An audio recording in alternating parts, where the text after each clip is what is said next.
तुम्ही मला सांगा, साधा प्रश्न आहे, या राज्यामध्ये या देशामध्ये आपण जर कुठेही गेलो, आपण जर हा प्रश्न केला छत्रपती शिवाजी महाराज मोठे होते का, उत्तर काय मिळणार? अरे काय साधा प्रश्न आहे ना. तुम्ही प्रश्नाला उत्तर देण्यासाठी सुद्धा विचार करायला लागला तर उद्या रस्त्यावर उतरून लढायची वेळ ना, तेव्हा तुम्ही कुठे राहणार? जेव्हा प्रशांतवर अडचण आली होती, तुमच्यातले किती जण त्या पोलीस स्टेशनला होते तुम्ही मला सांगा? होते का तुम्ही तुमच्यातले सगळेजण?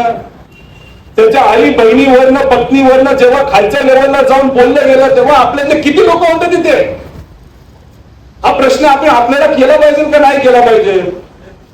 नाही तर उद्या आम्ही राजकीय दृष्टिकोनातून तुमची भूमिका घेत शेतकऱ्याचे, कष्टकऱ्यांचे, युवांचे, विद्यार्थ्यांचे, महिलांचे प्रश्न, महिला सुरक्षतेचे प्रश्न मांडत असताना आमच्यावर कारवाई टाकली, आम्हाला जेलमध्ये टाकलं, तर तुम्ही फक्त म्हणाल अरे वाईट झालं. अरे पण लढणार कोण?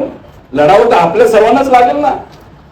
त्यामुळे जेव्हा केव्हा उद्या जाऊन अशा कार्यकर्त्यांवर तुमच्यावर जेव्हा केव्हा अडचण येईल तेव्हा एकामेकाच्या पाठीमागे आपल्या सर्वांना उभं राहावं लागेल.